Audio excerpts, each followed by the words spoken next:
Hello family units Vikas I am back again with my new vlog. So भाई उम्मीद करता हूँ आप सबने मेरा चैनल सब्सक्राइब किया होगा और आप कंटिन्यूसली मेरे व्लॉग देख रहे होगे। तो अगर आप कर रहे हो तो thank you so much for your love and support. So भाई ऐसा जो मैं बोल रहा था पुरानी कुछ व्लॉग्स में कहीं कंटिन्यूसली कि मैंने एक सीरीज स्टार्ट करूंगा जहाँ पे अगर आप 2026 में ई कॉमर्स स्टार्ट करने वाले हो तो फ्रॉम द स्क्रैच मैं आपको बताऊंगा कि कैसे 1.5 महीने पहले मैंने अपना स्टार्ट किया था और कैसे मैं उसको चला रहा हूँ, कैसे मैं ट्राई कर रहा हूँ सारी चीज़ें। So being a new person मैं को क्या क्या चीज़ें इश्यूज को लाइक फेस कर रहा हूँ वो सब मैं बताने वाला था। ठीक है, फ्रॉम द स्क्रैच में सारी चीज़ें गाइड करने वाला था। तो यस, आज है उसका पार्ट 1 जहाँ पे मैं आज आपको बताऊंगा how you can just apply for GST.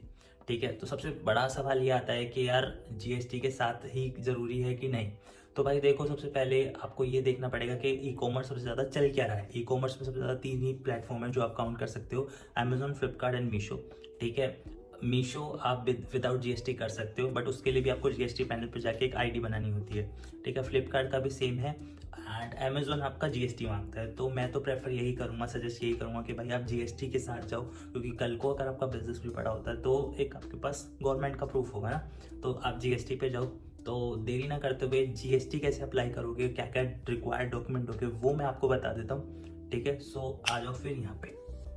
सो भाई आज हम बात करने वाले हैं रिक्वायर्ड डॉक्यूमेंट्स के बारे में कि आप जब जीएसटी अप्लाई करोगे तब वो क्या क्या चाहिए होगा।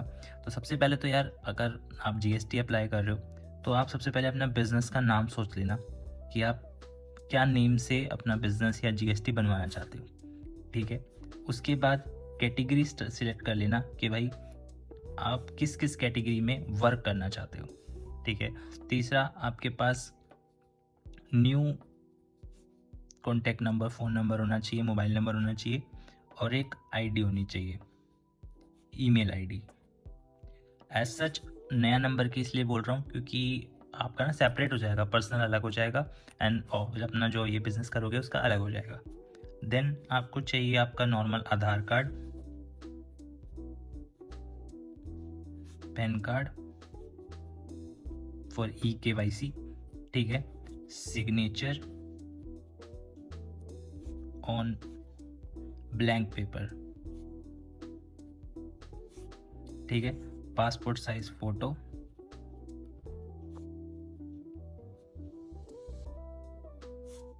ठीक है, देन आपका आ जाएगा कंसेंट लेटर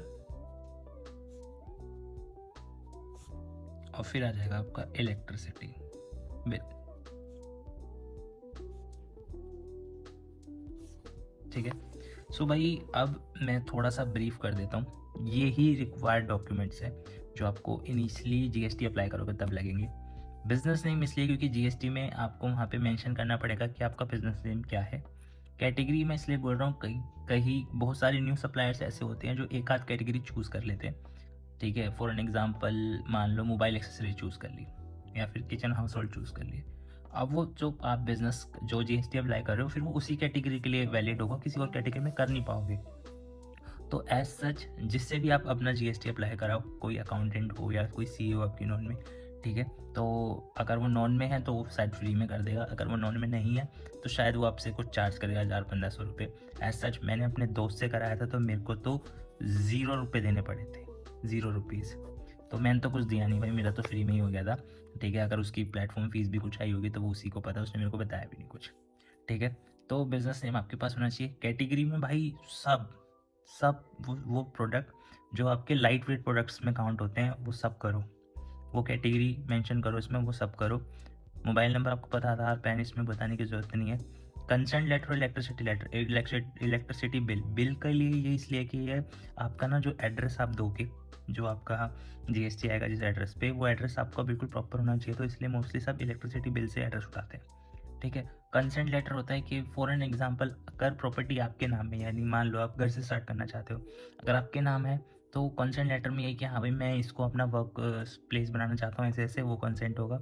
अगर वो किसी ब्लड रिलेशन में है तो उसमें वो मेंशन होगा कि हाँ भाई ये मेरी प्रॉपर्टी है, ठीक है। फॉर एग्जांपल मेरे फादर की प्रॉपर्टी है और मैं उस पे वर्क करना चाहता हूँ, तो उन्होंने एक कंसेंट लेटर पे ही मेरे को मेंशन किया है कि ठीक है, मैं अपनी लाइक जो मेरे नाम प्रॉपर्टी है मैं अलाउ करता हूँ, ये मेरा सन है और वो यहाँ पे काम कर सकता है, तो ये कंसेंट लेटर है। ठीक है, साथ के साथ मैं ऐसा वो प्रूफ आपको दिखा भी देता हूँ कि हाँ मैंने कैसे कैसे वहाँ पे भरा है। तो कंसेंट लेटर में थोड़ा फॉर्मेट आपको दिखा दूंगा, पूरी इन्फॉर्मेशन नहीं दिखा पाऊंगा, बट कुछ मैं ट्राई करता हूँ कि आपको स्क्रीन पे दिख जाए। इसका स्क्रीनशॉट ले लेना यार याद से, ठीक है। सो ये ही रिक्वायर्ड डॉक्यूमेंट्स है।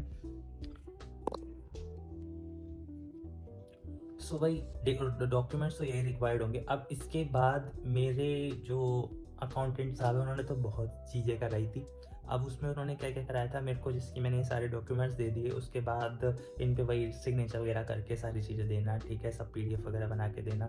2 विटनेस आपके लगते हैं। 2 विटनेस में ये लगता है कि हाँ भाई इस बंदे को हम जानते हैं, तो वो विटनेस में इन्फॉर्मेशन मांगते हैं अबाउट उसका नाम, उसका एड्रेस, उसका फ़ोन नंबर। तो 2 विटनेस रेडी कर लेना अपने, ठीक है। नेक्स्ट जब आप इसे अप्लाई करोगे तो मैंने लाइक एक अपनी नेम प्लेट बनाई थी जिसपे मेरे फर्म का नाम, ठीक है, जो है।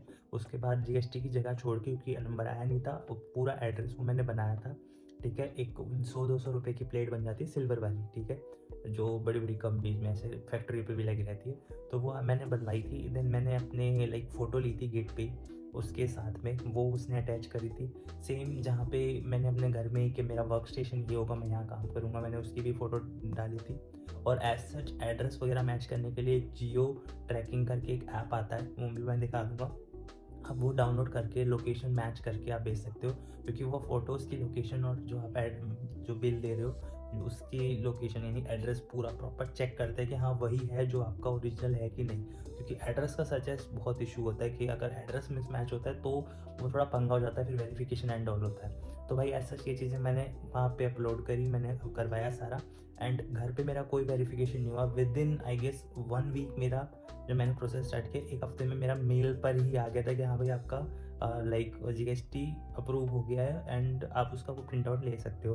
देन मेरे दोस्त ने मेरे को वो भेज दिया था GST का सर्टिफिकेट, और मेरा GST तो ऐसे बन गया, कोई वेरिफिकेशन नहीं हुई, कुछ नहीं हुआ, क्योंकि कागज़ मैंने पूरे दिए थे, सारे डॉक्यूमेंटेशन बढ़िया था, एड्रेस बिल्कुल एग्जैक्ट था। मैंने एक भी कमी नहीं छोड़ी कि मैं फ़ोटो ना दूँ, ये ना दूँ, वो ना, मैंने एक भी कमी नहीं छोड़ी। जो जो डॉक्यूमेंट रिक्वायर्ड है उससे एक्स्ट्रा ही ट्राई किया कि भाई सब लगा दो। तो आपसे भी यही है कि अगर आपको लगता है कि कुछ कमी है तो उस कमी को पहले पूरा कर लो, देन अप्लाई करो। एज सच कोई इशू नहीं आएगा, कोई वेरिफिकेशन नहीं होता, कुछ नहीं होता। अगर एड्रेस मिसमैच होता है या नेम मिसमैच होता है, कुछ गड़बड़ होती है, तो शायद वो आपके घर आते हैं, सारी चीज़ें करते हैं, ठीक है।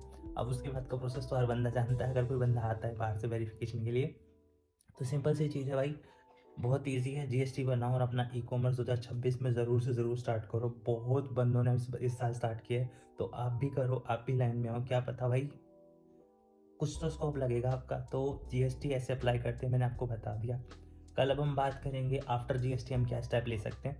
तो थैंक यू सो मच बने रहने के लिए यहाँ तक, एंड चैनल को कर लेना सब्सक्राइब, वीडियोस को कर देना लाइक, कमेंट, शेयर। मिलते हैं in the next blog. See you soon, take care, bye bye.